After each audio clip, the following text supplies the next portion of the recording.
கண்களுக்கும் அழுகை வரும். தாய் தந்தை இறந்தால் ஆண் அழுவான். தனக்கு குழந்தை பிறக்கப் போகிறது என்று நற்செய்தி கேட்டு ஆண் அழுவான். தன் குழந்தைகளில் ஒருவர் நோய்வாய்ப்பட்டாலும் ஆண் அழுவான். தன் மகள் திருமணமாகி பிரியும் போது ஆண் அழுவான். அவன் பிள்ளைகள் பெற்றோர்களை மதிக்காது நன்றியில்லாமல் ஆணவத்துடன் நடக்கும்போது வெளியில் சொல்ல முடியாமல் அழுவான். காதல் கொண்ட மனைவி தன்னை ஏமாற்றுவதை அறிந்தால் அந்த ஆண் அழுவான். தங்கள் குழந்தைகளுக்கான உணவு அவர்களுக்கு தேவையானவற்றை கொடுக்க முடியாமல் போனால் ஆண் அழுவான். பிழைப்பை தேடி கடன் சுமைக்காக தாயகத்தை பிரிந்து செல்லும் போது தான் நேசிக்கும் அன்பானவர்கள் தன் அருகே இல்லை என ஒவ்வொரு இரவிலும் ஆண் அழுவான். ஆண்கள் அழுகிறார்கள், ஆனால் எப்படி? இருட்டில் பிறர் அறியாவண்ணம். தலையணைகளில் முகத்தை புதைத்து அழுவான். கழிவறையில் தண்ணீரை திறந்து அவன் அழுகையின் கண்ணீரை யாரும் பார்த்துவிடக்கூடாது என நினைப்பான். அவன் அழுது கொண்டிருக்கிறான் என்பதை அவன் சங்கடத்தில் விடும் பெருமூச்சு, கண்களில் வெளிப்படும் ஏக்கம், நடுங்கும் கைகள், வார்த்தையில் தடுமாற்றம் அதற்கு சாட்சியாகும். பெரும்பாலான ஆண்கள் குடும்ப சூழல், போதிய வருமானம் இல்லாதது,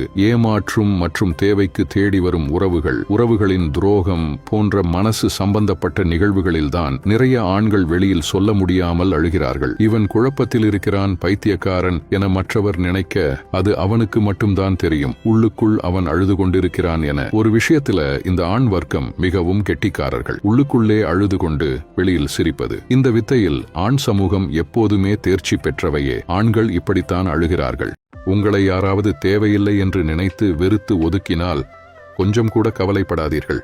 அந்த நபருக்கு உங்களுடைய அன்பை பெறுவதற்கான தகுதி இல்லை என்றுதான் சொல்ல வேண்டும். அதனால்தான் அவர்களாகவே உங்களை விட்டு விலகி விடுகிறார்கள். நம் வாழ்க்கையில் ஒரு விஷயத்தை நன்றாக புரிந்து கொள்ளுதல் வேண்டும். ஏதோ ஒரு காரணத்திற்காக வாழ்க்கையில் கெஞ்சக்கூடிய சூழல் வரும்பொழுது ஏதோ ஒரு அளவுக்கு கெஞ்சலாம். ஆனால் மிகவும் நெருங்கிப் போய் தன்மானத்தை விட்டு கெஞ்சாதீர்கள். ஏனென்றால் முன்பின் தெரியாதவர்கள் கூட நம் மீது கூடுதலான அன்பு காட்டுவார்கள். ஆனால் நம்மை பற்றி எல்லாம் தெரிந்த, நம்மை நன்றாக புரிந்து கொண்ட ஒரு சொந்த உறவு அந்த அன்பை காட்டுவதில்லை. அதனால் நம்மை நாமே பக்குவப்படுத்திக் கொள்ளுதல் வேண்டும். மற்றவர்களுடைய நிராகரிப்பை ஏற்க நம்முடைய மனதை எப்பொழுதும் தயாராக வைத்திருக்க வேண்டும்.